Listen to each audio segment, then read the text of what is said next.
Can you upgrade the Grand Archive deck with nothing but bulk? That is the question we answer on this series. Today we've made it to Abyssal Heaven, which is the expansion to Mortal Ambition, the first set in the Sanguo region, which is based on the Three Kingdoms lore. It's an interesting set. It builds on the strategies introduced in Mortal Ambition and mostly shines the light, in a sense, on Guo Jia and the different Shenzhou allies that she can play as her kind of like main win con, main kind of...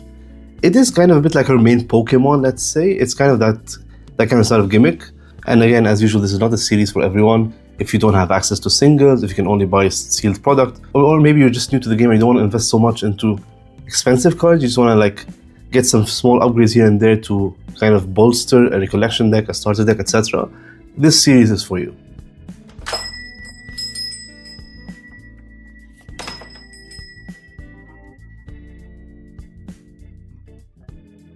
So starting off with an arcane card this time, we have Harness Lightning. It's a 1-cost card that is kind of integral to a lot of Seiryu strategies. So no matter the base element you play for Seiryu, you can play Water Seiryu, Wind Seiryu, Fire Seiryu, etc. Ideally you should play Wind Seiryu, but if you have the recollection and you have the Fire Seiryu, it's fine, you can still play this card. And it's really like a low commitment card that kind of pushes your strategy if you're playing Seiryu. And with this card, you have two options. You can either empower 4, then banish it, or give an ally +4, which is going to be the Seiryu usually, and then you can banish this card as well. And then when you trigger the Seiryu's on attack trigger, you can either generate an Arcane Blast or an Empower 2+X, which is the number of Arcane banished cards, which is usually going to be like the Arcane Blast that you banish, or this. So that's kind of the gimmick of this card. So Yuan Chao is a card that you usually play in unique ally lists, where you have a bunch of unique allies in your deck, or in the side deck where you can keep this in, and side it in when you go up against something like Wind Wake Up. Wind Wake Up usually doesn't play anything above Spirit or level 1. It could be a Tristan, could be something else.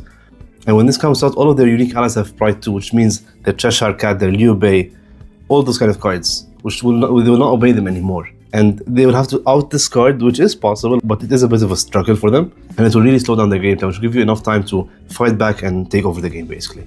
Now, next up, we have Stifling Trap. Now, this is a card that was exclusive to the Tristan Recollection deck. It has been since reprinted in the Supporter Pack 3, if I'm not mistaken.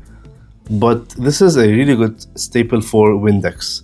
It is effectively a negate for all enter triggers, and in most cases, it's going to negate stuff like Dungeon Guide. And if you have the Assassin bonus as well, you can activate this from the memory by paying 2 preparation counters. So the versatility of this card is very interesting.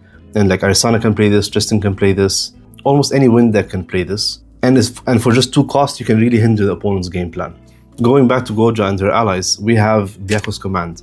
Now again, this is a card you can play in Byaku, obviously, which is the card featured on this art. Or you can play this in Seiryu as well. Because in Seiryu, what you can do is, they have a very devastating combo where they play Seiryu's Command, and they also combine it with Byaku's Command. So when their Shenzhou ally attacks, their Seiryu ally attacks, it's going to trigger all of its effects up to 3 times. And then it wakes up and attacks again and triggers all 3 again.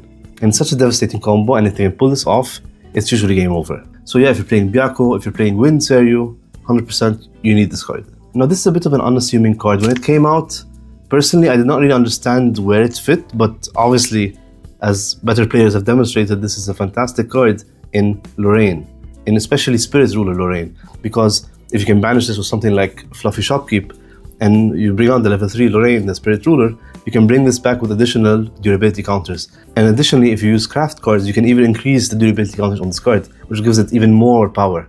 And becomes a really powerful weapon that opponents kind of have to answer, because in combination with stuff like attack cards, like a Cleave attack card, like a Flame Sweep, or a Rending Flames, or something like that, it does a 1-shot OTK, basically.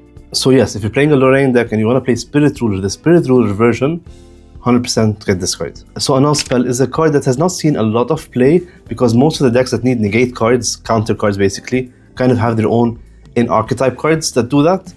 But if you're looking to perhaps add a generic interruption to your deck, maybe your archetype doesn't support it, maybe you want to play Lorraine and you need something to protect you from spells, this is not a bad card to play. I mean, especially again, if you're on a budget. This can catch people off guard.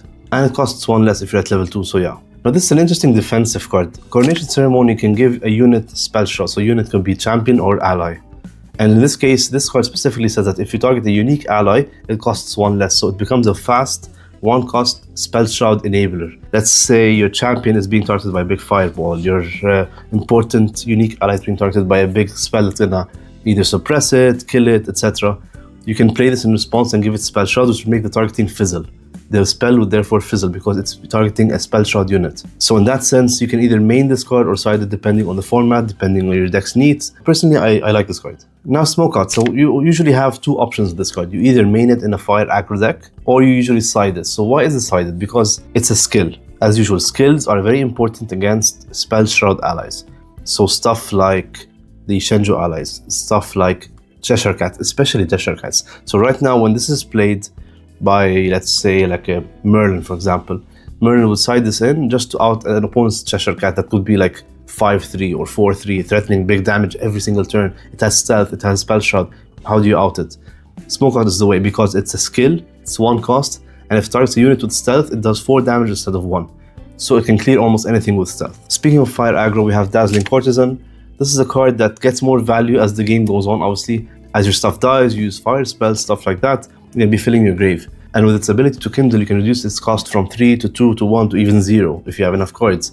And sometimes if you banish something like a March here, it can come back as well. So there's a lot of value with fire aggro decks when they play this. And a 2-2 ally out of nowhere kind of snowballs over time, especially if you have something like an Arthur.